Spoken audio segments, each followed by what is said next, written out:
Lucas, Olá, tudo bom? Deus te abençoe. tudo bem, graças a Deus. Graças a Deus. Como está a tua vida, tua família? Tudo bem? Tudo bem, graças a Graças Deus. a Deus. Infelizmente, eu não estou vendo a tua tela, ela está totalmente preta para mim. Mas em outra Mas eu ocasião te vejo bem aconteceu isso. aqui. O meu tá normal aqui, engraçado. Pois é, em outra ocasião aconteceu isso também. E quando saímos e voltamos, o Instagram não notificou ninguém, então é melhor a gente manter assim mesmo. Só que eu não vou poder ver a tua Caramba, tela. não brinca. Não dá para você para renovar, atualizar a tua tela, não? Tem, um, Eu não sei fazer tem uma isso. tela aqui que para você virar a câmera. Tenta virar a câmera de você para o fundo e depois voltar de novo. Vê se volta. Eu vou tentar fazer a mesma coisa. Peraí, no estúdio. Uh-uh. Voltando aqui. Mas eu acho que para o pessoal que está assistindo aparecem as duas telas. O problema é realmente do Instagram para mim. Pergunta aqui, ô Lucas, cadê o pessoal aí? Se estão enxergando nós dois. Eu vou até abrir aqui no meu computador, da minha frente, para ver se estamos os dois. No Pessoal, computador aparecemos os dois. O problema é no meu celular. no teu celular, tá assim. É. Mas que alegria te ver de novo. Esse ministério lindo que você faz, esse ministério muito forte. Lucas, nós temos muitas perguntas, né, assim, sobre o teu ministério, sobre o teu trabalho, sobre o Padre Oliveira, a Freira Nordestina. E esse tema tão difícil de falar, né, o anticristo, nesse tempo que estamos vivendo, né? Que tem a ver Sim. também com... Muita gente me pergunta sobre a morte do Papa, sobre o próximo Papa, sabe? A profecia de Malaquias. Eu vou deixar você à vontade. Você que é o professor, você vai nos falar, assim, de tudo, né? Assim, mais ou menos uma linha dentro do que pode ser falado, né? Também hoje, né? Claro, claro. Bom, começamos por onde? Uma oração? Já fizeram a oração? Eu não peguei Eu informação. abençoe o pessoal com a relíquia Padre Pio. Se quiser, podemos fazer uma Olha, oração. vamos, porque quando nós entramos nesses temas aí, já começaram aprontando, não estou vendo a tela de cima aqui. Então, O sempre inimigo já tem isso, começa a né? agir. Vamos Exatamente. abençoar a nossa live. Estamos reunidos, gente, em nome do Pai, do Filho, do Espírito Santo. Amém. Que São Miguel Arcanjo, São Gabriel, São Rafael, nosso anjo da guarda, com a intercessão de São Padre Pio e nossa Mãe querida Maria Santíssima, nos abençoem, protejam e guardem nessa live tão especial. Abençoe tua vida, Lucas, teu ministério, o teu chamado, a tua família. Protejam de todo mal, de todo perigo. Amém. Amém. Em nome do Pai, do Filho e do Espírito Santo. Amém. Então, acho que primeiro começamos pelo tema mais atual, né, que é a situação do Papa, porque realmente muita gente lembra da profecia de São Malaquias, ou da chamada profecia de São Malaquias, e de outras revelações, e vem me perguntar a respeito disso, né. Em primeiro lugar, a profecia de São Malaquias ela é bastante contestável, porque existem alguns elementos nela que indicam que ela não é verdadeira, que ela veio tardiamente, mas coincidentemente ela parece que está se encaixando com o nosso momento atual, por conta do momento que seria o último Papa da profecia, e essa nossa situação que eu mesmo digo que é a consumação dos tempos, que não é o que se imagina como o fim do mundo, as coisas continuam, vai ter mais um Papa depois e tudo mais, né? Mas parece que as coisas se encaixam mesmo. Só que essa revelação de São Malaquias ela é bastante contestável, porque ela surgiu, em primeiro lugar, uns 2 séculos depois da morte de São Malaquias, com o nome sendo atribuído a ele, e foi em uma circunstância em que havia um conclave, queriam eleger um papa, e a profecia de São Malaquias foi apresentada como uma forma de conduzir a votação na direção que queriam. Uhum. E, se eu bem me lembro, nem elegeram o Papa que eles queriam, mas a ideia era, veja que o próximo Papa, segundo São Malaquias, é esse. E então nós temos que eleger ele. Então foi mais ou menos esse o cenário político em que ela surgiu. E tem vários elementos nela também que dão a indicar que ela poderia ter sido uma falsificação, porque até a data daquele conclave, dali para antes, todos os papas se encaixam muito bem. Só que aquilo ali já tinha acontecido. E a partir dali, os encaixes das frases do Papa com o Papa, né, frase da profecia com o Papa que estava naquela ordem, a partir daquele conclave em diante, os encaixes são muito mais vagos, são coisas muito mais simbólicas. Antes eram coisas precisas, e a partir dali começa a ser uma coisa mais poética, mais vaga. Então, um exercício mental assim faz com que as pessoas possam encaixar qualquer papo em qualquer daquelas frases. Então, até aquele momento era um estilo a profecia, depois daquele momento era outro estilo da profecia. O que dá a indicar que ela foi forjada para indicar que todos os anteriores estavam certos e todos os futuros pudessem ser encaixados de alguma forma mais fácil. E inclusive dos papas do passado tinha ali uma ordem. Então, primeiro um papa, não sei, Leão VII, depois o Leão VIII, enfim. Então, vários papas numa ordem. E tinha um livro na época com a história dos papas e também tinha ali as ordens dos papas, só que esse livro tinha errado a ordem entre dois papas.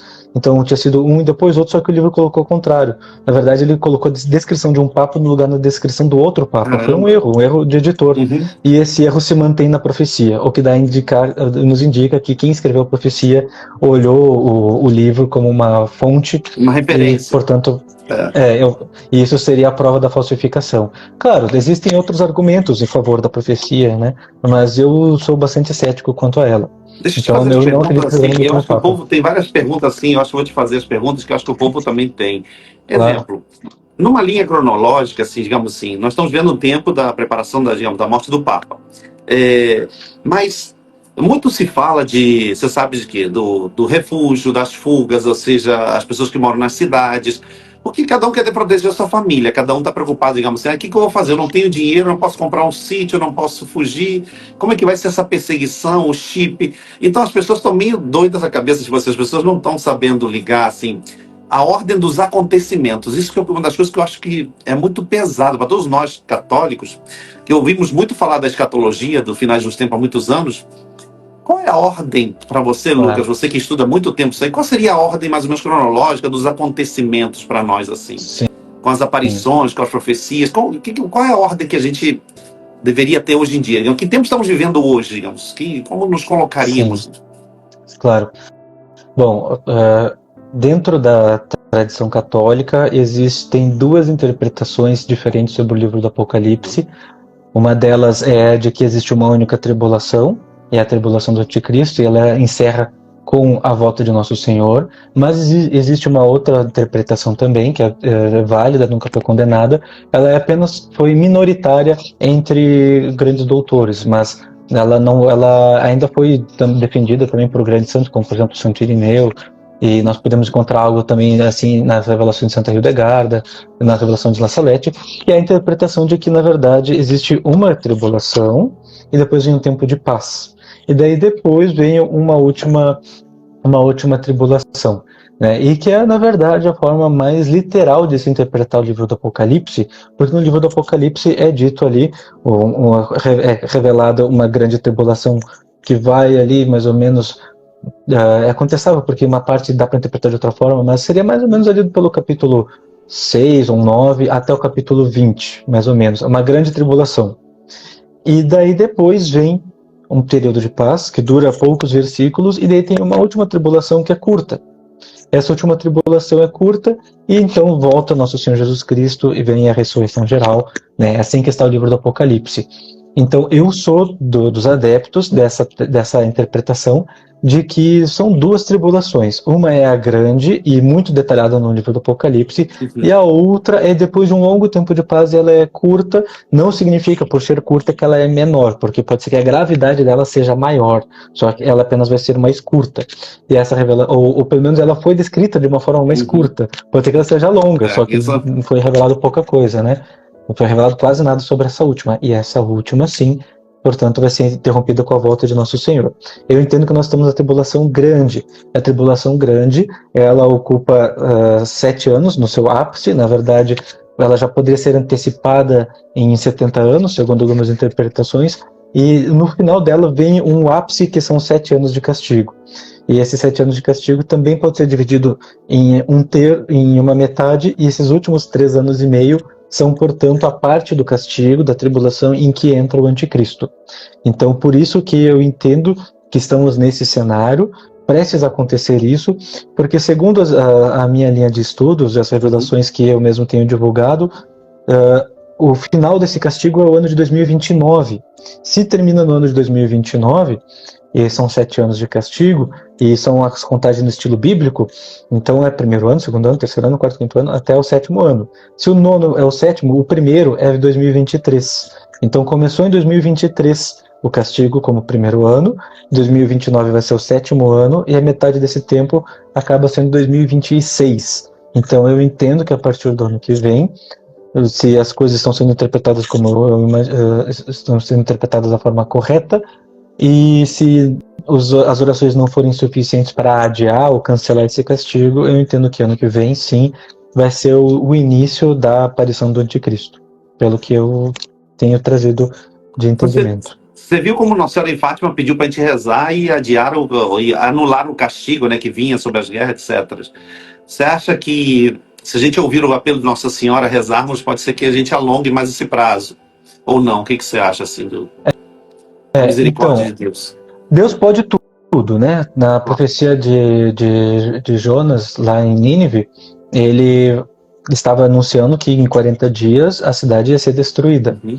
Então, quando chegou ali 40 dias depois, todo mundo já tinha rezado o suficiente, feito bastante penitência, inclusive se cobrindo de cinzas, Sim. aquilo que nós fizemos ontem, que foi quarta-feira de cinzas, e daí, por conta da penitência, Deus não castigou o Nínive. Então, em certo sentido, aquela profecia não se realizou. Mas, em um outro sentido, a Nínive, que existia 40 dias antes, não existia mais 40 dias depois. Então, a Nínive do pecado foi destruída.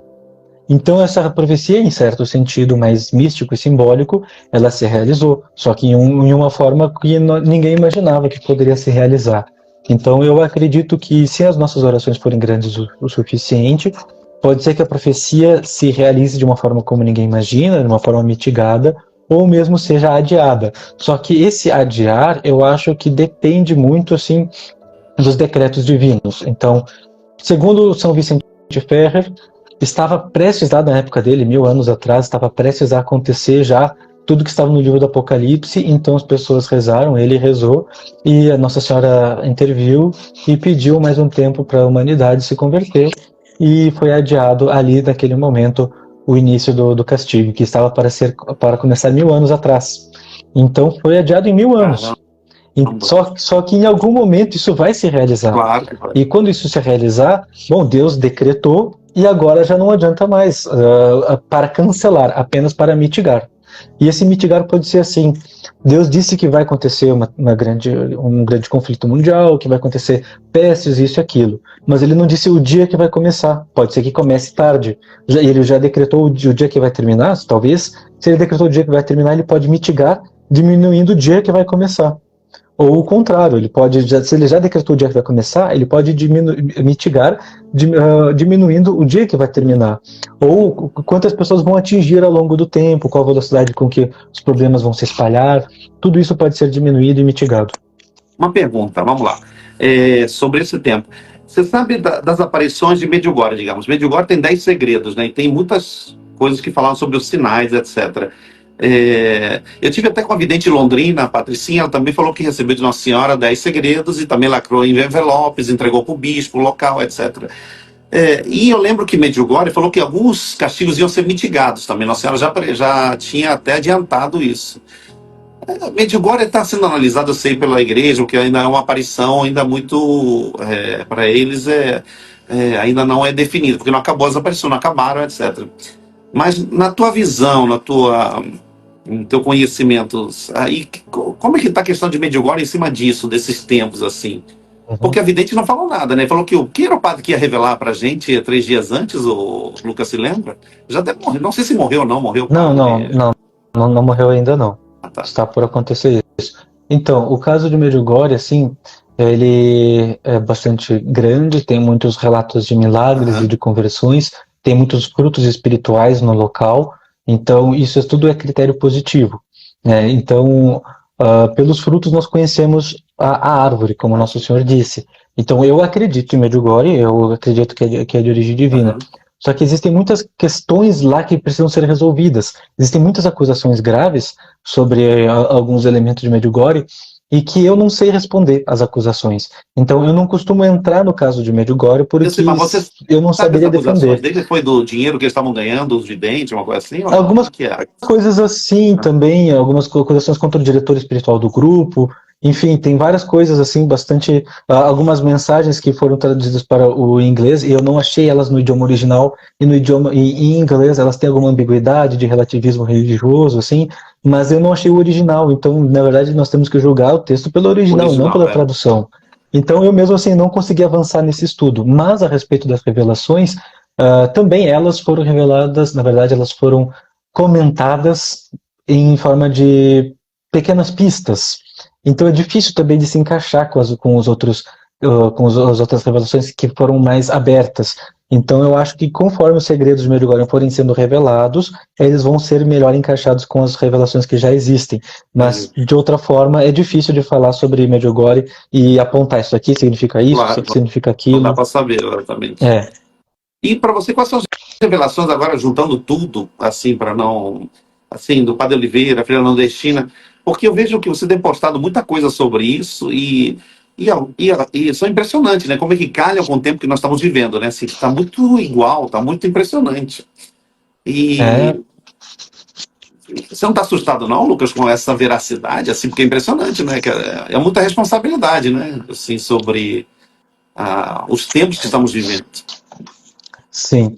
Então, assim, até uma coisa eu acho curioso a respeito de publicar as revelações da Freira Nordestina Uhum. é que ela me mandou muitos casos, como vocês viram, eu já publiquei, eu acho que eu já publiquei o que, uns 95%, talvez. E só que eu fui percebendo que na hora que eu publicar, eu tinha que pensar qual que é a que me parece mais urgente. Então eu vou passar essa aqui na frente, as outras eu vou deixando para depois. Quais eu já entendi como abordar, essas aqui eu não entendi, vou deixar para depois. E aquelas que eu deixei para depois foram se realizando antes. Então teve até uma que se realizou de uma forma extremamente precisa sobre uma inundação na Itália, Uhum. e um ano depois teve a inundação na Itália e que eu não publiquei. E Caramba. daí eu pensei, nossa, passou essa despercebida, agora se eu publicar depois ninguém vai acreditar. Vai acreditar. E também, e outros casos assim, né? Por exemplo, a enchente do Rio Grande do Sul teve uma revelação sobre isso, mas eu não publiquei, eu passei só para o padre Francisco Amaral. Uhum. E outra falando sobre uma aproximação do Putin e do Trump, eu também não publiquei em tempo, eu passei primeiro para o Marcelo do Grupo Ishua. Uhum. Então, depois que eu já tinha acontecido, eu pensei, olha só, eu devia ter publicado essa antes das outras. Mas eu acho que isso é feito de propósito por parte de Deus, que vai deixando essas coisas acontecerem assim, tanto para que eu quanto a própria Freira sejamos exercitados na humildade, Claro. porque depois que as coisas mais graves se realizarem de uma forma incontestável, daí, bom, ok, não tem mais como contestar. Só que por enquanto tem muita gente que contesta, que não acredita e tudo mais, né? Mas eu acho isso bom, porque vai exercitando a humildade, a gente vai ver, tá ok, passou mais uma, tudo bem, eu me atrapalhei, mas Deus sabe o que faz. Mas enfim, essa do Trump, que ele se aproximaria da Rússia, e que isso seria bom para a Rússia, e que isso ia ser ruim para a humanidade, eu acredito que já aconteceu, que é justamente essa nova posição dos Estados Unidos, que deixa a Rússia bastante à vontade para agir. Eu espero que o Trump tenha uma carta na manga, mas por enquanto realmente parece que a Rússia só está tirando vantagem dessa situação. Temos que rezar pelo Trump. E tem as profecias que falam que a Rússia vai avançar sobre mais países da Europa. E essa é a preocupação. Se a Rússia se sentir à vontade, ela vai avançar. E também tem profecia que fala sobre a Rússia atacando a Polônia, pelo que dá para interpretar, é uma grande bomba, ou seja, deve ser talvez uma bomba nuclear, ou alguma outra tecnologia que nós não conheçamos, mas desse mesmo nível de gravidade, e que vai atingir lá. E, segundo também as profecias, a França iria declarar uma resposta contra a Rússia depois desse ataque à Polônia. Uhum. E hoje saiu a notícia de que a França está anunciando que vai disponibilizar o arsenal nuclear caso haja algum ataque nuclear contra algum país ali dos aliados da Europa. Então, está todo o cenário pronto já. Está todo o cenário pronto. E a Polônia também está assumindo a defesa da Ucrânia nesse cenário geopolítico, né, já que os Estados Unidos saiu. Então, nós já estamos com tudo pronto, só falta acontecer. Mas uma pergunta aí a te fazer sobre isso, assim, para nós, assim, como humanidade, assim, falando para a gente.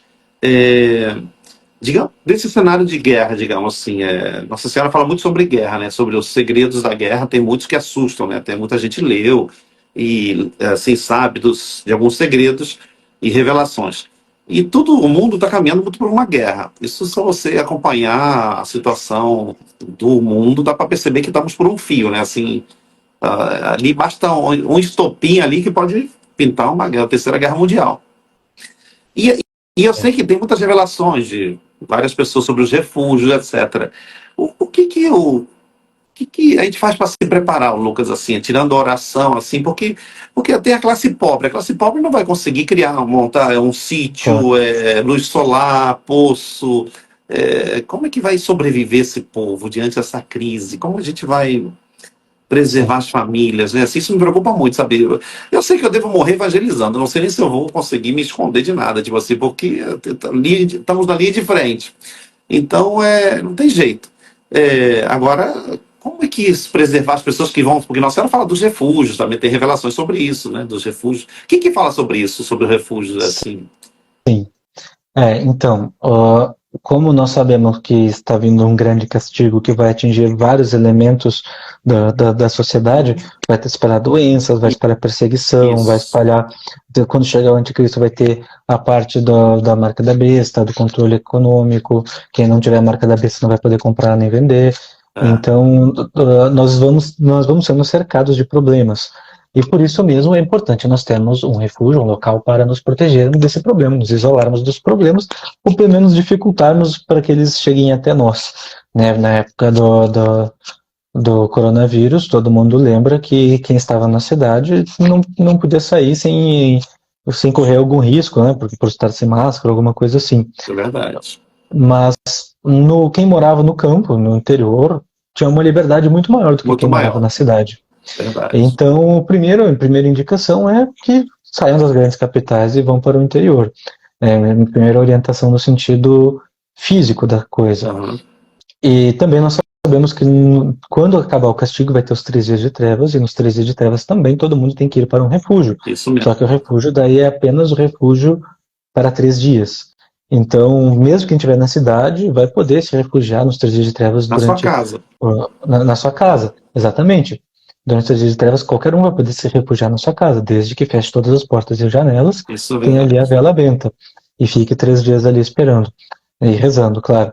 Mas durante um período de perseguição que pode durar mais do que isso, com certeza vai durar mais do que 3 dias, mas pode durar até 3 anos, quem sabe. Uhum. Eu acho que isso tudo vai variar conforme o país. Algumas nações serão mais castigadas, outras nações serão menos castigadas. As mais castigadas terão, portanto, um sofrimento maior, mais longo, e as menos castigadas vão ter um sofrimento mais curto. Então, quando vierem as leis do anticristo, pode ser que elas primeiro sejam aplicadas em um país, depois em outro, em um continente, daí muda a lei, corrige, tem resistência do Congresso de um país, reformula o Congresso, avança de novo. Então tem todos os vai e vens da política burocrática, né? Então eu acho que depende muito de cada país quando é que tem que ir para o refúgio. E isso vai depender das nossas orações, da nossa conversão, da nossa penitência, porque tudo isso vai mitigar e adiar o início dessa parte do Mas o castigo. Lucas, já Agora, tem gente que já está usando o chip. Lá na Suécia se usa o chip direto, se usa para metrô, para não sei o quê, e para pagar. Imagina daqui a pouco implantado em todo mundo esse tal de Drex, tem um monte de coisa se discute de criptomoedas, etc. sim, E a gente não pode mais usar de dinheiro, não pode ter dinheiro, porque para você aplicar, ter dinheiro, acessar teu banco, você vai ter que ter o chip, digamos. exatamente. É complicado, né? Como que vai se viver sem poder comprar, vender, nem nada disso assim. Aí é um grande Ficamos sinal para nós, né? cercados. Exatamente. Então, por isso, o ideal, o refúgio ideal, é um refúgio, um local que seja no campo, né, afastado da cidade, e que nele haja como fazer algum tipo de subsistência, ou seja, plantação, cuidar de galinha, daí vai ter ovo, vai ter carne, né? Uma vaquinha para ter leite, esse tipo de coisa, como os nossos avós faziam, como nossos Isso é bisavós verdade. faziam. Então, na verdade, é só voltar umas 2 gerações atrás que a gente resolve isso, porque eles já tinham tudo que Já era tinha. necessário, nós é que perdemos. E também é recomendável, muito recomendável que você tenha um poço, porque daí a pessoa vai ter o poço, vai ter a própria água, né, direto da fonte, não vai precisar de encanamentos urbanos, e assim, de sistemas de tratamento de água da cidade, porque esse tipo de coisa pode ser que acabe sendo infectado, pode ser que tenha algum problema, algum distúrbio, ou que tenha que pagar para usar, enfim. Então, uma casa que seja totalmente independente, num campo que seja totalmente independente, é a melhor forma de resolver este problema, porque daí as pessoas estão totalmente livres do sistema da marca da besta. E só que assim, de nada adianta a pessoa focar apenas naquilo que é material. Porque se a pessoa fizer todo o refúgio certinho no sentido material, está perfeito, é um bunker, tem proteção, tudo mais, mas a pessoa não estiver em estado de graça, não estiver refugiada no coração de Maria, Não vai esse dar refúgio certo. não vai valer nada, porque ele não vai servir como um refúgio. Ele vai ser descoberto, vai vir talvez uma tempestade e ele vai desabar, enfim. Mas se a pessoa estiver em estado de graça, estiver rezando e fizer do seu próprio coração um refúgio para o nosso Senhor, que quer se refugiar em nós e quer que nós nos refugiemos nele, se nós fizermos toda a parte espiritual, o resto Deus vai nos levar na hora que for necessário, mesmo que a gente não saiba. A gente vai errar o caminho e vai chegar no refúgio, começou a É necessidade do verdade. refúgio e eu já estou aqui no refúgio. Ou vai surgir a chama, como está numa revelação do Padre Oliveira, vai surgir uma chama e ela vai nos levar até o refúgio. Quando aparecer essa chama, largue tudo o que está fazendo e siga ela. E se ela estiver em cima da sua cabeça, é porque você já está no refúgio. Essa é uma revelação que o Padre Oliveira recebeu. Então, quem vai nos conduzir ao refúgio é o Espírito Santo. E nós podemos, de qualquer forma, desde agora, nós podemos fazer esse refúgio se nós estivermos sendo inspirados a isso. Porque o Espírito Santo ele pode ou nos levar para o refúgio ou fazer de nós aquele que constrói o refúgio. E Uhum. cada um vai ter uma função diferente. Vai ter gente que vai construir, vai ter gente que vai chegar da última hora, vai ter gente que vai financiar, vai ter gente que vai trabalhar lá porque entende da parte da agricultura, pecuária, enfim. Então cada um vai Trabalhar. ter uma função diferente, né? Não é todo mundo tem que fazer o seu refúgio, não. Se vocês não estão sentindo inspiração, se vocês não têm recursos, É. Deus sabe como levar vocês para o refúgio, mesmo que vocês não saibam. Então só se entreguem a Ele. Uhum. Uma pergunta. Aí, sobre essa questão, digamos assim, muita gente não sabe aquilo que entrou agora e não sabe da ordem cronológica que a gente está falando. Só voltando um pouco no tempo, assim, o Padre Oliveira, ou a Freira Nordestina, alguém falou sobre essa questão da linha de tempo, digamos, porque tem muita gente que eu tenho conversado, Lucas, que realmente sente, reza há muitos anos, e sente que ano que vem é um ano de alguma grande mudança no mundo, vai acontecer alguma coisa. Esse ano, se o Papa já morre esse ano, já começa uma mudança na própria igreja, né? Assim, nós temos uma mudança que a gente não sabe para onde que vai. Eu não vou me arriscar a falar nada aqui, porque a gente não sabe para onde que vai. Mas digamos que aconteça ano que vem mudança no mundo, aconteça guerra, ou qualquer coisa assim, começa já os embrólios do mundo, né? Os problemas. Existe assim, orientação para o Padre Oliveira? Alguém já falou para vocês sobre, exemplo, as pessoas elas não se desesperarem, rezarem mais, ou elas estarem em estado de graça? Porque vai ser difícil até achar padre para confessar, vai ser difícil você. Tem uma série de coisas, né, que a gente tem que começar a olhar, né, com carinho, né, assim, porque parece papo de maluco, mas o tempo de Noé era assim, né, Noé conversando com os filhos, com a família, devia ser uma loucura. Eu falei, não, temos que construir uma arca aqui, porque vai ter um dilúvio, vai matar todo mundo, os animais virão. Imagina, o pessoal devia rir dele, riam dele, né, ou faziam chacota. Então, como é que, assim, os cristãos, nós devemos, com prudência, porque não adianta você procurar um padre, digamos, da teologia da libertação, digamos, um padre que não acredita nessas coisas, não acredita não tem essa fé, digamos, que nós temos, né? Nós somos leigos, não temos a hierarquia dentro da igreja, mas acompanhamos de perto. Você é um estudioso, você estuda, você lê, você reza, você é um homem, pai de família, etc. Então, nós estamos no mundo, inseridos no mundo, e temos a nossa fé e temos uma responsabilidade com esse rebanho, né? Porque, exemplo, eu sou missionário, eu fico evangelizando, tenho um rebanho, você também tem. E o que a gente pode fazer, assim, orientar nas redes sociais ou se comportar, o Lucas?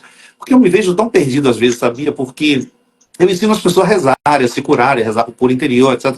Mas às vezes eu queria fazer mais pelas pessoas, sabe? Eu queria falar assim, gente, acorda, acorda. Tá para acontecer uma coisa, um desastre mundial que ninguém está acordando para essa realidade. E quando a gente fala sobre isso, a igreja vem e massacra, ou vem os padres, ou vem alguém e vai detonar a gente, entendeu? Vai falar assim, não, não fala sobre isso, aí não existe, não fica apavorando o povo.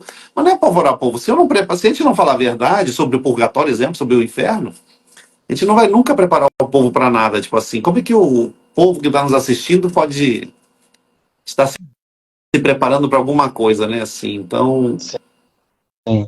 É difícil alertar as pessoas, fazê-las acordarem para isso, porque isso é algo que não depende de nós, depende da pessoa, é ela que está aberta para mudar de entendimento das coisas, de se converter, se abrir para receber as revelações no coração delas.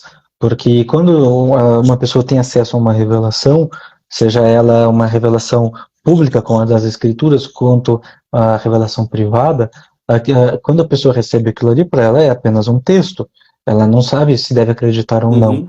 Então, o tocar do coração é algo muito mais da graça de Deus e também das nossas orações, porque quando um pregador fala, ele está falando não só porque ele leu e decorou, ou aprendeu e sabe falar bem daquilo, mas porque ele rezou e Deus está ajudando o pregador de alguma claro, forma, né? Então, a melhor forma de fazer isso chegar a mais pessoas é rezando muito antes de começar a falar, porque dessa forma, na verdade, as portas vão sendo abertas nos corações das pessoas que vão ouvindo. E também a forma como as pessoas estão com o coração aberto que vai fazer elas receberem ou não.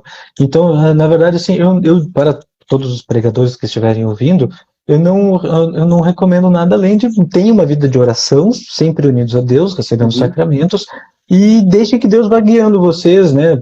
Não adianta muito estudar técnicas de retórica e oratória para fazer as pessoas convencerem de que estamos nos fins dos tempos. claro. Eu acho que é mais fácil a pessoa deixar o Espírito Santo guiar nessas horas. Então, realmente, é mais a vida de oração mesmo. Sobre... Tem uma sequência... Desculpa, pode falar. Sobre a citação a Noé, né? Eu acho que é como se nós estivéssemos naquela época de Noé. Mas Noé não teve a missão de levar as pessoas para a arca. Na verdade, ele não foi escolhido como alguém que iria para a arca por ele fazer bem arcas. Ele não era alguém conhecido por fazer arcas. Claro que não. Ele foi chamado porque ele era justo. Então, a família de Noé era uma família justa, né? E então, eu acho que o que importa nesse momento não é saber fazer a arca, saber fazer o refúgio, é ser o justo para ser levado para a arca ou para construir a arca. Né? Pode ser. Mas uma pergunta: os evangélicos acreditam, nossos irmãos evangélicos acreditam no arrebatamento, essas coisas, bem diferente do católico. Muita gente me pergunta sobre isso, tem essa dúvida assim, mas como é que é isso? Porque eles acreditam que do nada eu estou aqui, os justos vão ser arrebatados, desaparece, aí fica só o terno aqui, digamos, a roupa, fica só a roupa, e a pessoa foi arrebatada. Porque você falou de uma ordem cronológica, um grande castigo longo, depois um tempo de paz, como está no Apocalipse, e depois o derrota definitiva de Satanás, da serpente. O outro castigo também terá, outro grande, será o final de tudo, digamos. Esse grande castigo que nos espera agora, assim, não tem arrebatamento, tem nada disso não, né? Tipo assim, não, Lucas, como é que é? Sim. Bom, a teologia do arrebatamento, ela é protestante, ela surgiu entre os protestantes e é forte entre os protestantes. Entre os católicos, ela nunca existiu, mas algumas palavras parecidas, algumas ideias parecidas foram citadas em algumas ocasiões. Por exemplo, São Vicente Ferrer, ele interpreta aquele trecho que os protestantes interpretam como sendo do arrebatamento, ele interpreta de uma outra forma. Ele diz que quando vier a volta de nosso Senhor Jesus Cristo, todas as pessoas do mundo serão levadas ao céu pelos seus anjos e voarão, os anjos farão as pessoas todas voarem até o lugar onde Jesus vai voltar. Então, seria um arrebatamento, neste sentido, mas no final da tribulação, quando for a volta de Jesus. Mas o que os protestantes dizem na hora do castigo, os justos serão arrebatados e serão levados para um outro lugar seguro, enquanto tudo aqui é destruído. Então essas pessoas serão poupadas do castigo. Mas a teologia católica, o máximo que eu encontrei foi isso, que é das palavras de São Vicente Ferrer, mas também o padre Cícero, ele tem um outro comentário que ele usa a palavra arrebatamento, só que o problema da parte do padre Cícero é que ele não deixou essas coisas escritas. E as pessoas que escreveram isso, escreveram na década de 70, aquilo que ouviam da década de 20 para antes, década de 10, de 1900. Então tem um intervalo de tempo ali que pode ter sido perdido alguma coisa ou ter sido trocada alguma palavra. Mas o que ficou registrado sobre o Padre Cícero é que ele disse que antes que chegasse na verdade, no início do período de grande castigo, quando começasse a Grande Guerra, iria vir então um momento em que muitas pessoas seriam arrebatadas, só que a palavra arrebatada ali tem o mesmo sentido de morrer e ir para o céu. Então muitas pessoas iriam morrer e ir para o céu do nada, sem sofrimento, e essas pessoas serão poupadas do castigo, mas outras ficariam para enfrentar o anticristo. Então o Padre Cícero fala disso e ele usa a expressão arrebatamento, segundo, obviamente, as fontes secundárias. Meu Deus do céu. E é uma coisa que eu vejo assim, eu acredito assim naquilo que, assim, que muita gente vai sofrer, mas parte do sofrimento é para livrar até do purgatório. Esse sofrimento não é nada perto do purgatório. Se a gente entender o que é o purgatório, né, qualquer castigo a gente vai dar graças a Deus no qualquer castigo aqui na Terra, gente. Não é. Dizem que um dia no purgatório é pior do que a crucificação de Jesus, ou seja, a dor da cruz, né? Então, imagina. Se você for comparar dor por dor, melhor morrer em graça e já ir para o céu, entendeu? Se você, assim, independente do castigo, do sofrimento que você tem, entendeu? Acho que nenhuma dor aqui no mundo vai se comparar ao purgatório, assim. Então, eu Uma acho. dor na alma, né? Dor na alma é muito dura e é muito difícil, né? Assim. Outra pergunta que eu ia te fazer, assim, sobre essa cronologia, né, dos tempos, né? O anticristo, ele é um ser humano, ele vai aparecer, ele nasceu de uma pessoa humana. Como é que se trata da vinda do anticristo, assim, do aparecimento do anticristo no mundo? Né? Sim. Bom, o anticristo ele é citado nas Sagradas Escrituras em diversas ocasiões. No Novo Testamento ele é chamado de anticristo, por isso nós usamos essa palavra. Anticristo significa o anti-messias, o anti-ungido. E ele vai ser o inverso de Nosso Senhor. Então, em algumas coisas ele vai ser como um macaqueador de Jesus Cristo. Ele vai imitar de uma forma demoníaca, uma paródia demoníaca. Então, algumas pessoas interpretam, mas isso não está em revelação, que ele também vai aparecer tendo em torno de 30 ou 33 anos. Mas isso é só interpretação. Segundo as Sagradas Escrituras, ele é um homem, ele é chamado de o filho da iniquidade, ou o homem ímpio, e também, segundo as Sagradas Escrituras, segundo a revelação dito por Nosso Senhor Jesus Cristo mesmo, ele vai ser um judeu, porque Nosso Senhor disse assim, falando com os judeus, a mim vós não reconheceis, mas ao outro vocês reconhecerão. Esse outro está com a palavra que está ali, em grego e também no latim, mas o que importa aqui nesse caso é o grego. Está como alias ou alios, não sei, alias é em latim, em grego eu acho que é alios. Mas esse alios, ele se diferencia do heteros. Né? A palavra outro pode ser alios ou pode ser heteros. Quando é heteros, é um outro de uma outra espécie, de uma outra forma. Mas quando é alios, é um outro dessa mesma espécie. Não é esse, mas um outro desses. E então, quando ele fala disso, se interpreta que ele está falando que é um outro da mesma linhagem, ou seja, um outro da mesma etnia, um outro judeu. Exatamente. Então, é nesse sentido que se interpreta, que ele será judeu. Faz sentido, né? Claro, para ser reconhecido como Messias pelos judeus, tem que ser um Messias, tem que ser um judeu. Então, segundo daí também algumas interpretações, dá para se interpretar mas essa não é tão clara, dá para se interpretar que ele vai ser um descendente da tribo de Dan, só que como hoje os judeus mesmo não sabem as ascendências de suas tribos, é difícil apontar alguém e dizer, esse aí é o Messias, esse é o anticristo, porque ele é da tribo de Dan.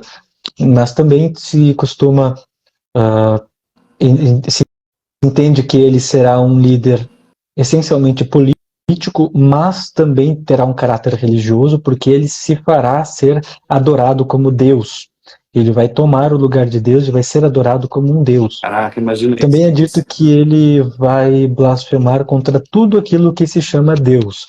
E isso se interpreta como contra todas as religiões. Mas, obviamente, ele vai ser um inimigo, em primeiro lugar, da religião católica.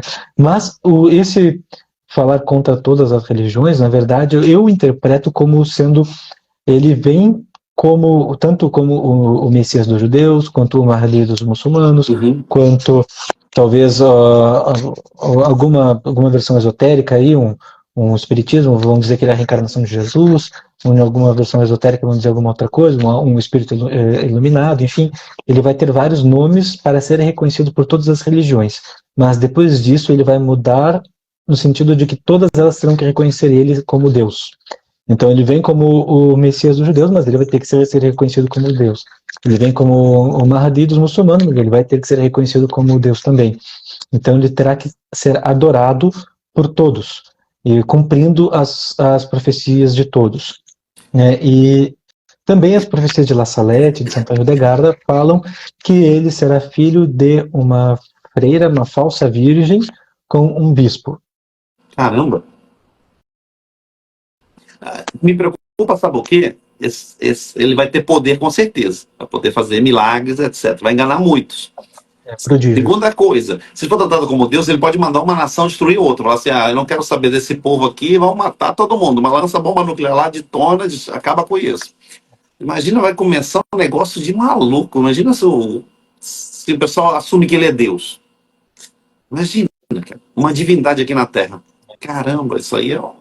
Sim, ele vai enganar todos quando ele parecer que morreu, que foi atingido, e ressuscitar. Ele vai fingir que ressuscitou. Vai ser uma farsa, mas todo mundo vai acreditar que ele morreu e que ele ressuscitou. Então isso vai ser também uma paródia de Jesus Cristo. E ele vai ter também o seu falso profeta, que vai ser alguém com um poder espiritual, e aí costuma ser interpretado dentro da tradição católica como um falso papa. Esse falso papa, ele vai ter alguns poderes prodígios demoníacos. O que é o prodígio? O prodígio é o falso milagre, ou seja, se nós rezarmos aqui pela cura de alguém, se a pessoa se curar, do nada, isso é um milagre. Mas um demônio pode falsificar isso. Se ele causou a doença na pessoa e depois ele tira a doença que ele estava causando, parece um milagre. E nós não sabemos diferenciar. Então os demônios têm os prodígios. Milagres só Deus faz. Mas os demônios fazem prodígios, que eles são muito enganosos. Então o falso profeta, ele vai ter poderes, que o poder não é dele, né? O poder é do demônio, um poder de prodígio. Então ele vai ter vínculos com os demônios e vai parecer que ele tem esses poderes de prodígios, vão achar que ele faz milagres, mas é tudo nesse sentido. Você falou, então vai ter outra pessoa, vai ter o profeta também, então. Não vai ter o profeta e o anticristo. Tá. Vai ser as duas figuras. Falso profeta, ele é a primeira besta do livro do Apocalipse, e o anticristo é a segunda besta. E um ajuda o outro. Na verdade, o falso profeta, ele é como uma paródia de São João Batista, em que ele abre o caminho para o anticristo ser reconhecido, né? No caso do falso profeta. E ele vai ter vários prodígios e tal, e vai convencer a humanidade de que agora esse anticristo aqui, ele é o Deus, deve ser reconhecido por todos. E sendo ele um falso papa, ele vai fazer uma grande confusão na igreja para que isso possa ser admitido pelos maus católicos, porque os verdadeiros católicos não vão aceitar nada disso e vão perceber que tem alguma coisa muito grave acontecendo. Fizeram algumas perguntas aqui, Lucas.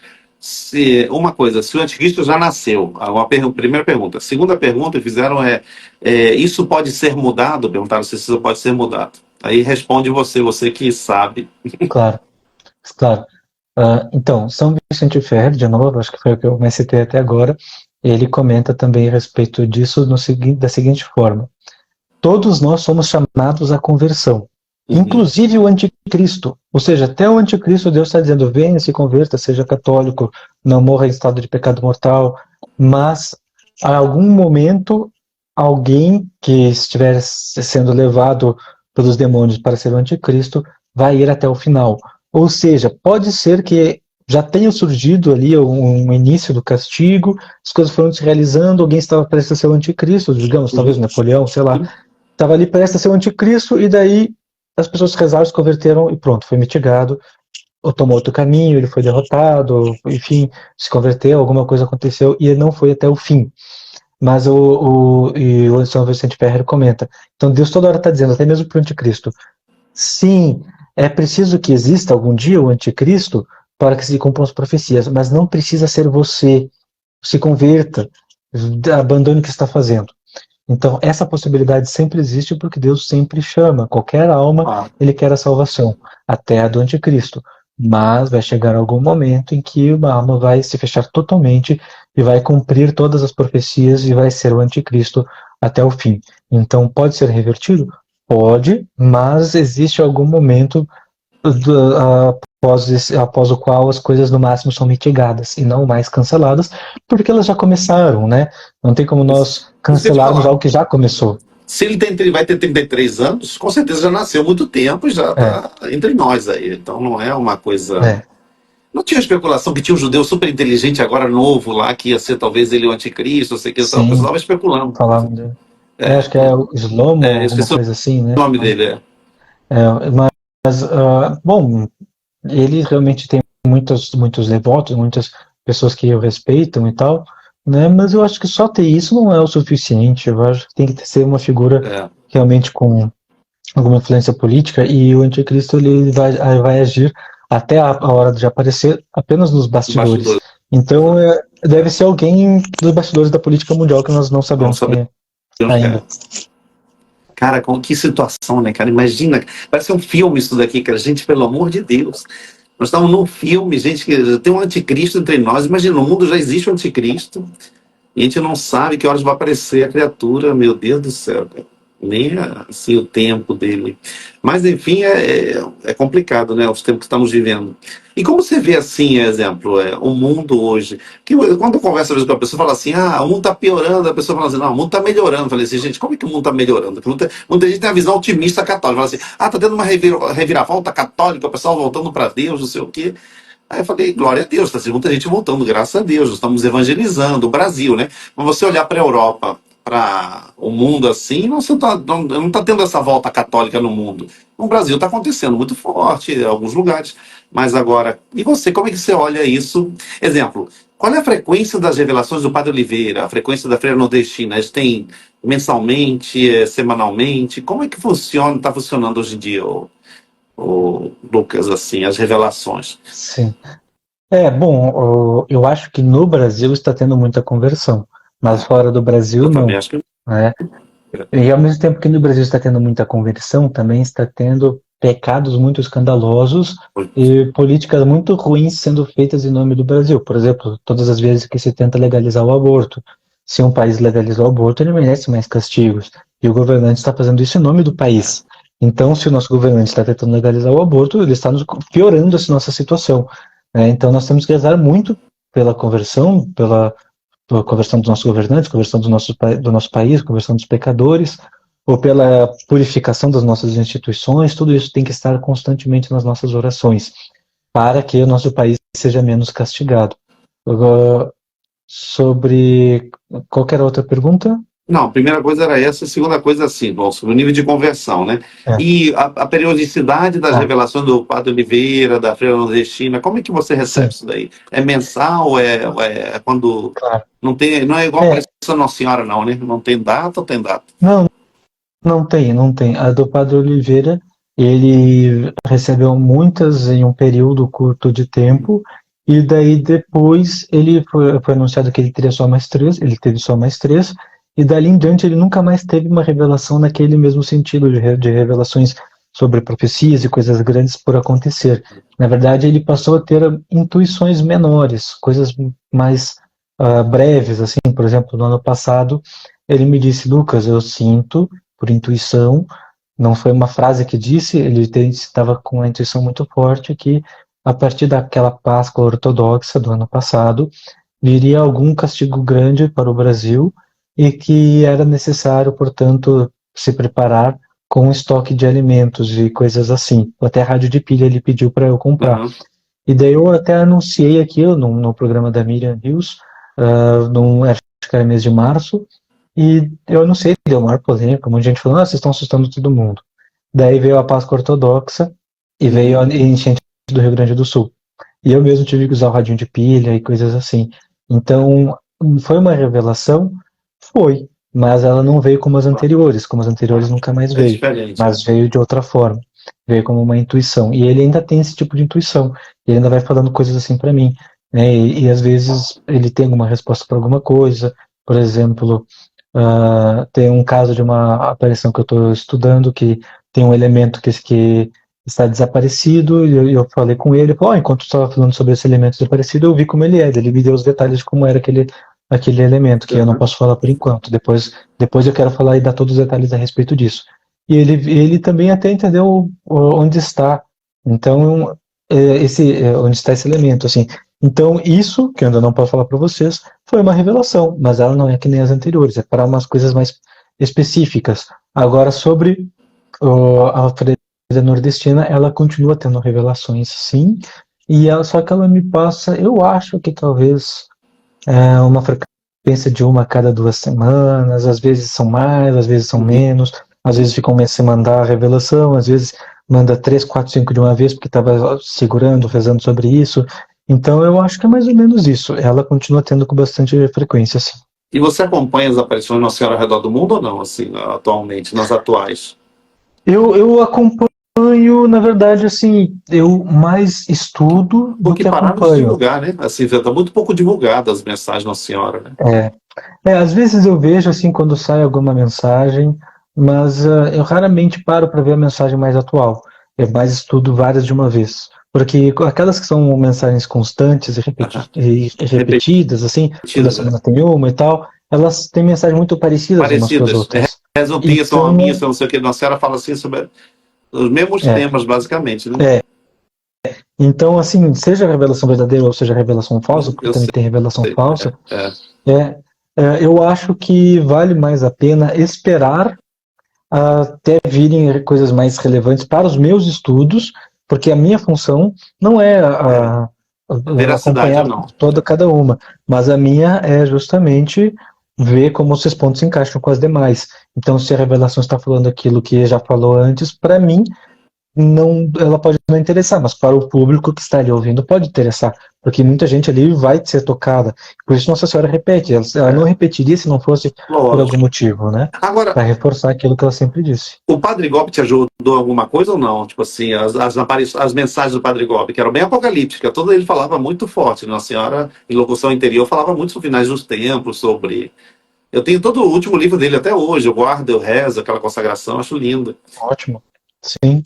Eu acho muito boa a parte, muito interessante, muito esclarecedora, a parte em que Nossa Senhora lhe revela para ele sobre o que é uma besta, o que é outra besta, o que é Isso. o cavalo, o que é um cavalo do Apocalipse, o que é o outro, o que é o outro. Aquela parte ali, para mim, ajudou bastante a fazer minhas interpretações. Mas também tem muitas revelações ali que são mais repetitivas, Não. que é justamente para que as pessoas possam lembrar sempre na meditação que fazem sobre aqueles textos daquilo que é o básico, porque Nossa Senhora, ela vem aqui não para trazer novidades, ela vem aqui para nos ensinar aquilo que nós devemos fazer desde sempre e para nos dar alguns esclarecimentos a respeito das Sagradas Escrituras, como, por exemplo, como é que vão se realizar as profecias que falam sobre haverá guerras e rumores de guerras. Bom, ela diz, vai ter essa guerra aqui, aquela outra ali. Lucas, e agora, um dia, você estuda muito sobre o purgatório ou não? Assim, sobre a questão do purgatório? Você já estudou, estuda Já ou não? estudei sim, já estudei sim. Quais são os santos que falaram sobre o purgatório? Tem uma santa que é famosa, que ela falou muito sobre o purgatório, né? Que ela viu o purgatório.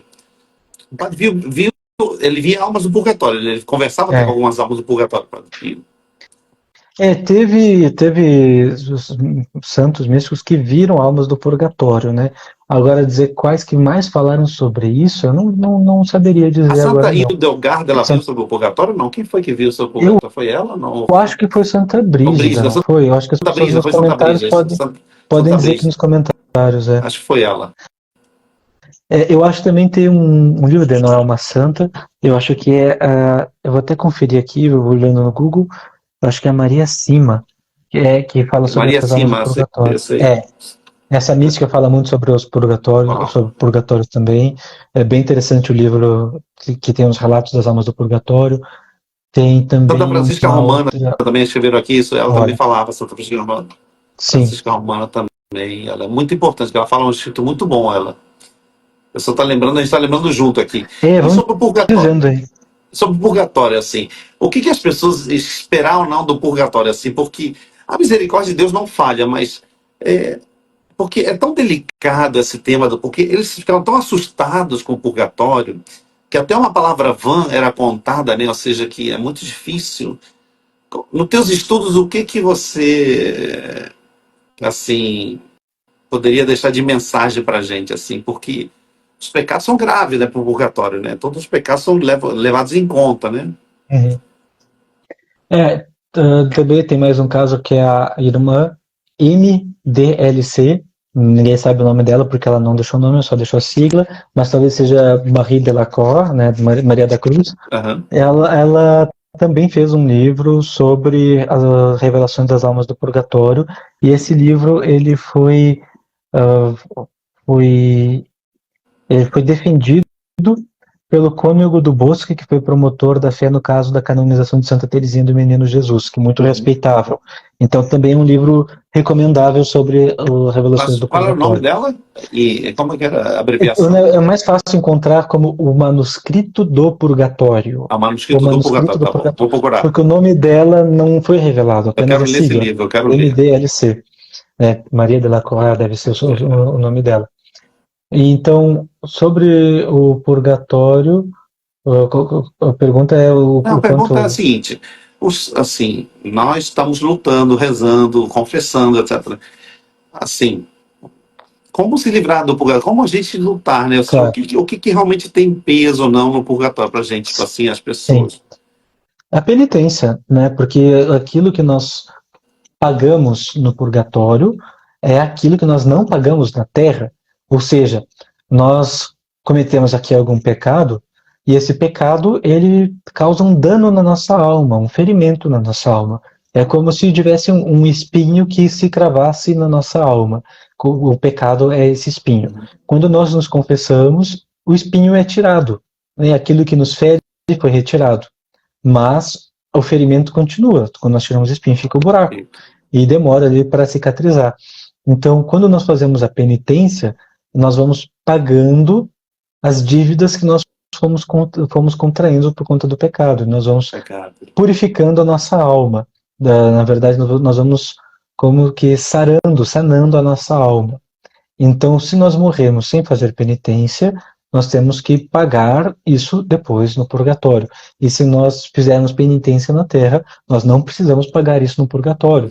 E se nós morrermos como um mártir, esse martírio, ele é a penitência, ele é o sofrimento para ser oferecido na terra. Então, por isso que a Virgem Maria, toda vez que vem, ela pede, façam penitência, façam sacrifícios, porque quando nós fazemos isso, nós, além de salvar a nossa alma, nós também estamos, além de sanar a nossa alma, nós também estamos, nós podemos ali oferecer pelos pecadores, ou seja, pelos pecados dos outros também, para que eles sejam pagos aqui na Terra, para que as pessoas possam ter ali bons frutos de conversão e Deus não precise cobrar depois, né, quando as pessoas morrerem no purgatório. Então nós vamos pagando aqui pelas nossas penitências, e que uma penitência aqui na Terra, às vezes, digamos, um jejum de 3 horas, não vou almoçar agora, vou almoçar daqui a 3 horas.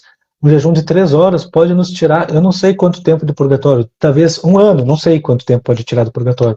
Mas uma coisa na Terra que é pequena pode nos tirar uma coisa grande do purgatório. Porque Deus quer que nós façamos isso, então Ele vai aumentar as nossas recompensas aqui. Claro. Uma pergunta, só para terminar assim, eu queria conversar depois com você com outras lives mais diferentes.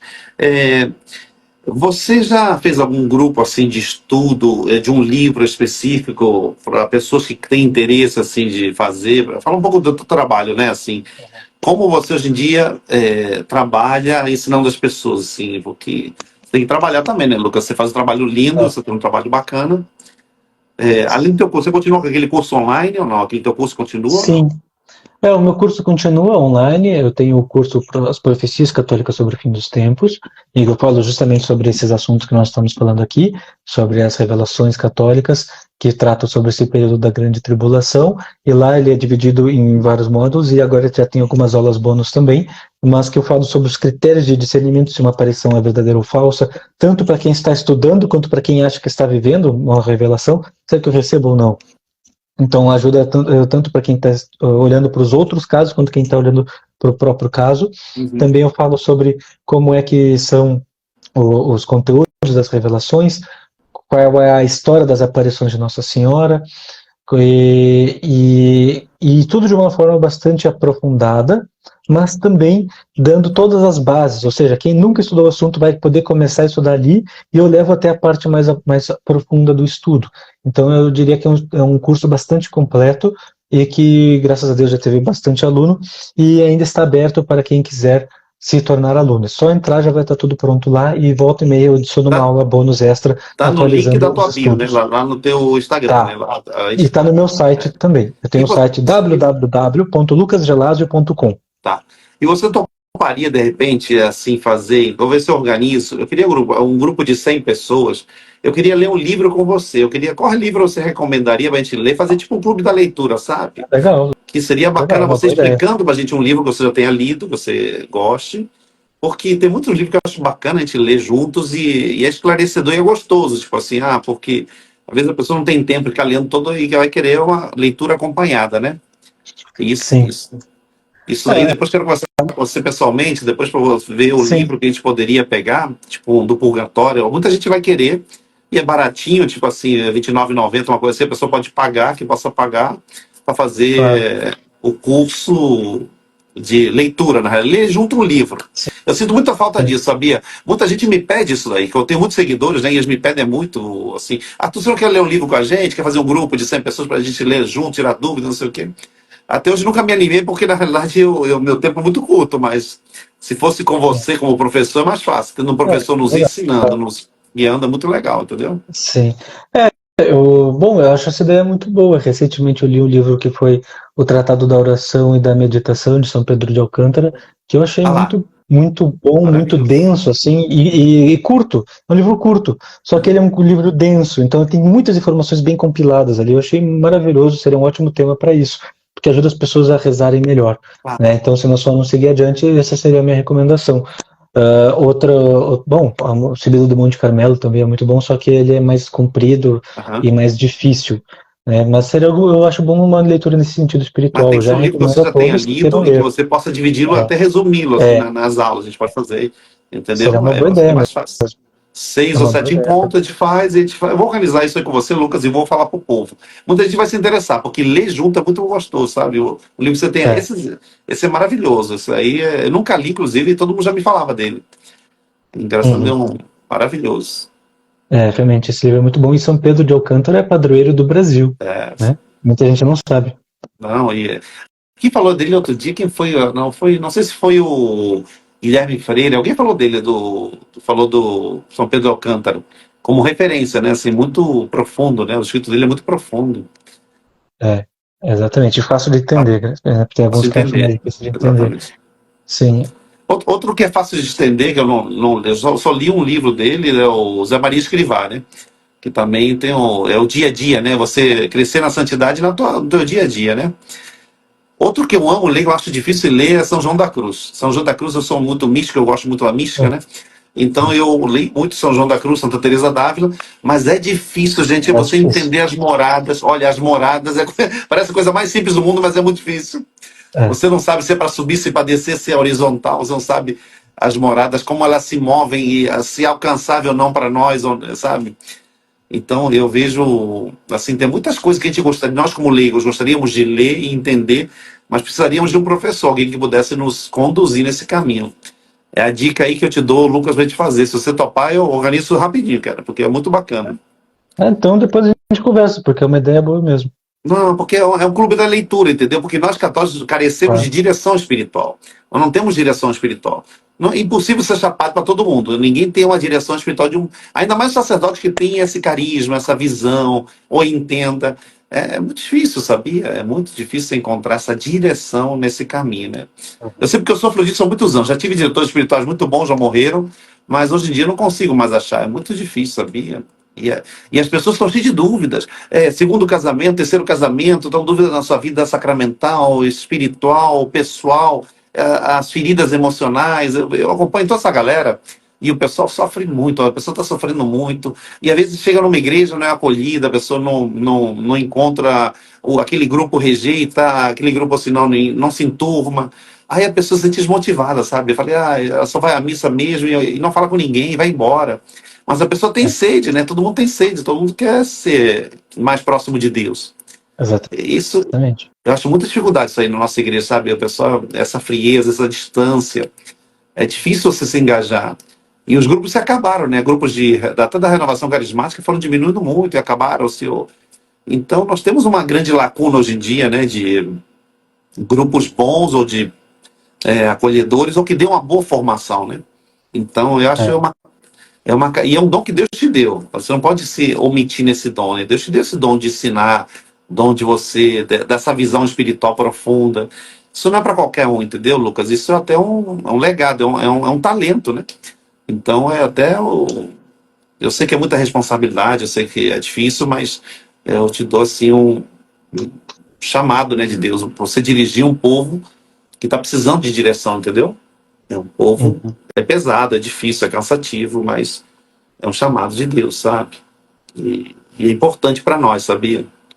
Porque você fala de fim dos tempos, o pessoal, um padre te olha com cara de maluco, aí lá vem um maluquinho, não sei o quê. É complicado isso daí, sabe? Você quer seguir a tua fé, quer aprofundar a tua fé, o pessoal te olha com o olho arregalado, então, sei lá, cara, é muito esquisito, sabia? Eu tenho sofrido muito isso nos lugares que eu viajo, que eu vou pregar, sabe? Eu acho muito difícil. A nossa igreja está nos tempos muito esquisitos, sabia? O padre está desconfiado, quem é esse maluco, quem vai rezar o texto aqui na igreja, será que é texto mesmo? Me doido. E eu vejo o povo assim precisando de ajuda, sabia? É complicado. Tem muitos padres também que não estão preparados para falar disso, ou porque são céticos demais, ou porque acreditam em absolutamente tudo, daí não sabem diferenciar o que é de origem divina, o que não é. Então, assim, realmente é uma confusão muito grande. E também até tem padres que, para mim, é até mais triste, que são os padres que têm medo disso, que não querem fazer isso porque tem medo. Mas por que vai ter medo se está nas Sagradas Escrituras, está no livro do Apocalipse? Jesus falou sobre isso muitas vezes. Né? Não tem que ter medo, não. Se a pessoa está... Se nós estamos realmente vivendo esse tempo, por mais que tenha sido anúncio de castigo e de tribulação, também tem o anúncio do socorro de Jesus, da intervenção divina, de que ele vai proteger os seus filhos, de que a Virgem Maria estará conosco e que muitas graças virão também. O castigo, obviamente, ele atinge a todos. Então, no mínimo, nós vamos sofrer por compaixão de quem está sofrendo. Né? No mínimo, quem não sofrer por compaixão é porque vai sofrer na carne mesmo, porque no momento que todo mundo está sofrendo, nós temos que sofrer sim, nós temos que sofrer por compaixão, no mínimo, né? Porque senão nós é que vamos ser castigados daqui a pouco na carne, diretamente em nós. Então temos que sim que sofrer, no mínimo, colocando o nosso coração no sofrimento do outro. Isso é a misericórdia, né? Córdia é coração, miséria é miséria. Então colocar o coração na miséria do outro. Compaixão, sofrer a paixão junto com o outro, né? Compaixão. Compadecer, é o padecer com o outro. E isso é nosso chamado. Porque quais são as duas devoções para os nossos tempos, segundo Nossa Senhora de Fátima? O Sagrado Coração de Jesus e o Imaculado Coração de Maria. O Sagrado Coração de Jesus foi ferido pela lança, né, na crucifixão, então ele sofreu diretamente nele os sofrimentos da carne. Mas a Virgem Maria, ela não sofreu na carne, ela sofreu na alma. A espada atravessou a alma dela. Então, na verdade, foi olhando o sofrimento de Jesus que ela sofreu.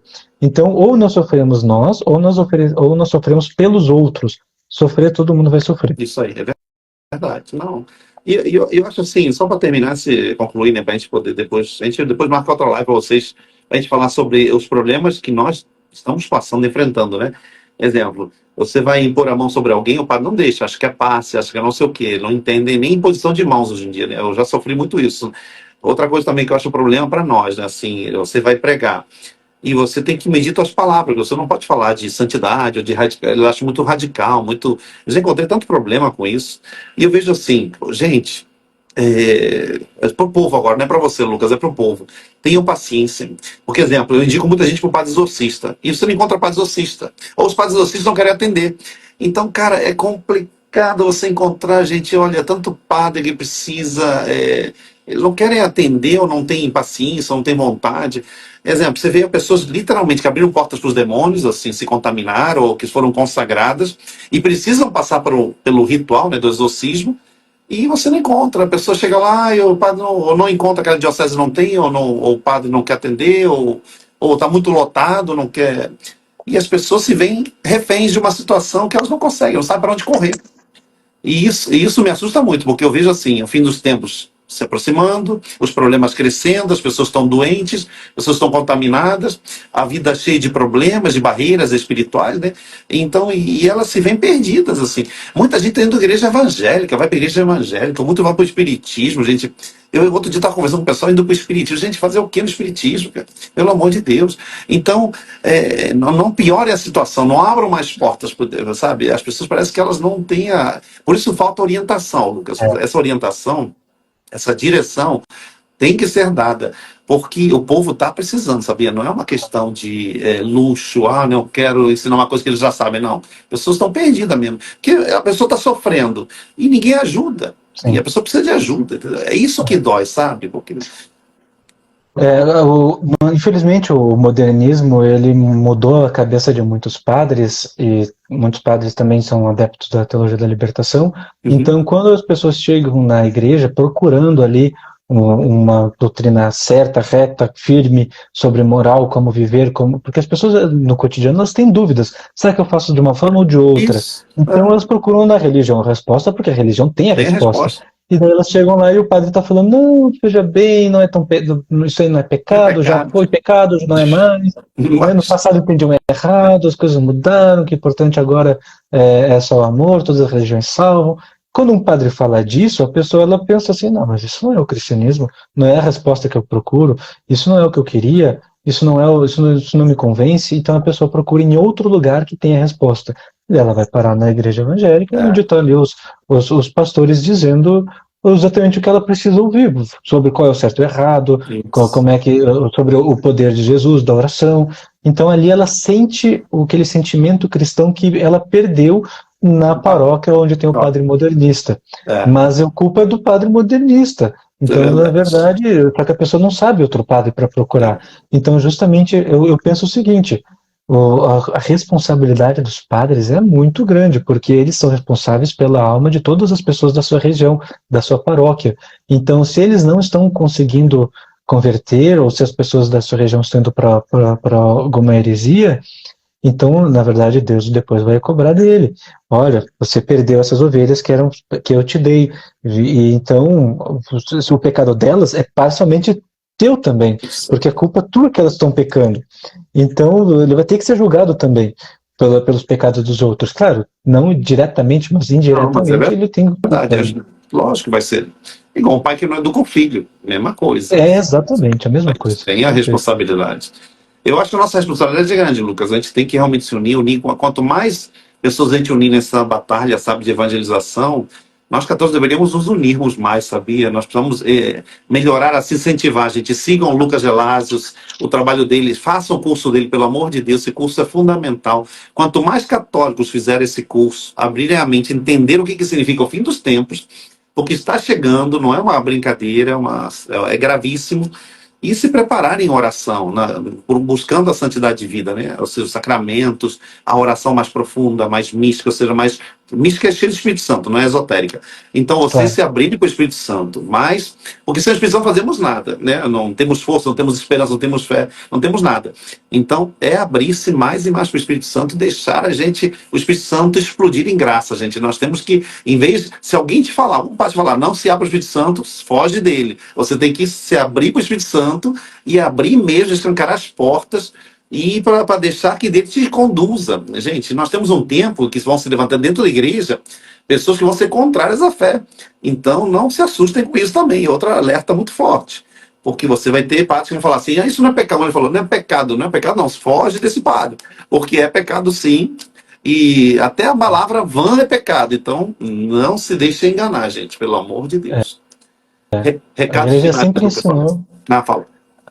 Sim, já emendo com os recados finais. A igreja sempre falou que nós não devemos receber os sacramentos de hereges. Então, se algum padre está ensinando algo que vai contra a doutrina da igreja, não importa quem seja, né, nós não devemos receber os sacramentos ali, nós temos que procurar outro padre. Porque isso, é claro, se ele está falando de uma heresia, que claramente é uma heresia. Por exemplo, se ele disser não existe céu e inferno, se ele disser que aquilo que todo mundo entende como pecado da carne não é pecado, se ele falar esse tipo de coisa, isso é heresia. Então vocês têm que procurar outro padre. Né? Mas às vezes o padre está falando uma coisa meio ambígua, então é bom dar ter uma certa paciência, conversar com o padre, ver se ele entende bem e tal, né? Ter uma conversa franca e caridosa com ele. Né? Mas se ficou claro, é melhor trocar realmente. Agora, sobre as considerações finais. Bom, as revelações que eu tenho publicado estão todas no meu site, www.lucasgelasio.com. Ali está também o curso que nós falamos há pouco. Também tem mais um curso que é o Defenda Sua Mente contra a Manipulação Demoníaca, onde ali eu comento sobre as estratégias dos demônios para tirar a fé das pessoas. Esses demônios espalharam várias estratégias para manipular mentes mesmo, ou seja, fazer com que as pessoas percam a vontade de rezar, ou mudem de valores, mudem de hábitos, de costumes, caiam no pecado, percam a fé, sem perceberem que estão sendo manipuladas. Então é um curso que eu mostro todas as estratégias que os demônios utilizam para tirar a fé das pessoas, como elas surgiram, porque muitas delas vieram por pesquisas de psicologia, de pedagogia, enfim, e como eles fazem para tirar a fé das pessoas e como se defender contra cada uma das estratégias. O curso Defenda Sua Mente contra a Manipulação Demoníaca. Quem se torna aluno de um dos meus cursos ganha um desconto da metade do preço sobre o segundo curso. Então, é uma forma também de defender a própria fé e defender a fé das famílias de cada um. E também no meu site está o meu livro, na verdade o livro do Centro São Miguel, que eu fiz o compilado, a organização, a nota de rodapé, que é Por que a Igreja Condena o Comunismo, em que ali eu faço o compilado de documentos da Igreja contra o comunismo, junto com os comentários de vários santos, místicos e aparições de Nossa Senhora que falam do comunismo como um grande castigo para os nossos tempos. Então, assim vocês podem estudar mais, se aproximar mais do meu conteúdo e também ajudar o meu apostolado. Claro. E assim, nesses tempos de tribulação, é um momento, claro, de sofrimento, mas o sofrimento é aquilo que nos une à cruz de Cristo, que foi quem mais sofreu. Ninguém sofreu tanto quanto ele, ninguém nunca vai sofrer tanto quanto ele. Então, ele é o maior exemplo de amor, porque o amor é justamente oferecer algo pelo bem do outro, algo mesmo em seu próprio sacrifício. E não existe amor maior do que o da cruz, não existe sacrifício maior do que o da cruz, não existe maior bem do que o bem que Deus nos deu por meio da própria cruz, que é o bem da salvação da alma. Então é o maior sacrifício, o maior amor e o maior oferecimento. E quando nós sofremos, nós nos unimos misticamente à cruz de Cristo e podemos também consolar o coração dele e ganhar ali benefícios espirituais e pelo nosso sofrimento podemos reparar os pecados do mundo, mitigar o castigo. Então, se o sofrimento chegar à casa de vocês, vejam isso como uma forma de crescimento espiritual e de oferecimento a Deus. E se vocês souberem viver isso desta forma, vocês não vão se desesperar, vocês não vão cair em tristeza, vocês vão ter força para enfrentar qualquer que seja o castigo, e assim vocês serão consolados diretamente por Deus, porque a segunda boa-aventurança é a promessa de que bem-aventurados são os que choram, porque serão consolados. Nas nossas lágrimas ele vai vir nos consolar. Uma pergunta. Topa fazer uma live sobre esse teu outro livro, sobre... Não vamos entrar em muitos detalhes, mas sobre esses dos pensamentos, é muito bom, sobre os logismós, né? É muito importante esses pensamentos que você falou, que são os ataques de Satanás. A manipulação demoníaca, né? É um excelente assunto. O assunto. chamam de logismoi, né? Os logismoi, né? Que a tentação começa por aí, pelos pensamentos ruins, né? Os pensamentos das paixões, né? E é muito importante falar sobre isso. Isso é fundamental nos tempos de hoje, onde a depressão está entrando, a ansiedade, o medo, justamente pelos pensamentos e a imaginação, e aí nós somos destruídos, né? Satanás tenta destruir muito por aí, entendeu? É muito importante. A live vai ficar salva, gente. Eu vou salvar, botar no YouTube também, ele também deve botar. Eu vou botar em todos os canais para ficar divulgada essa live, que é muito boa, para vocês poderem ter muito conteúdo aqui nessa live. Importante que são alertas, né? Importante aqui é o alerta também, para vocês saberem que estamos trabalhando para evangelizar, gente. Ajudem o Lucas na evangelização e vamos orar sempre pelo Vinde Verde, pelo Lucas Gelasio, pela essa obra que não pode nunca parar, gente. Nós temos que... E vocês têm que divulgar. A maneira de vocês nos ajudarem é vocês divulgando essa live e divulgando o trabalho do Lucas também, que é fundamental, porque precisamos aumentar, alertar o povo para acordar, gente. Alertar e acordar todo mundo. Então fica depois o convite, depois eu vou chamar o Lucas para outra live que a gente vai falar sobre esse livro dele que é bacana, sobre essas tentações demoníacas. Que Deus Todo-Poderoso, amoroso, com a relíquia de São Padre Pio, nos abençoe diretamente do céu. Com o manto da Virgem Maria, nossa Mãe Santíssima, que todos sejamos protegidos, abençoados, guardados, consolados, curados, libertos. Em nome do Pai, do Filho, do Espírito Santo. Amém.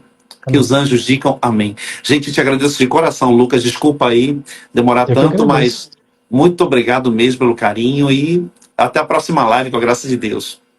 Estamos Deus rezando uns abençoe pelos outros, a gente. todos. Deus Obrigado, abençoe. querido. Boa noite. Boa noite. Boa noite a todos, hein?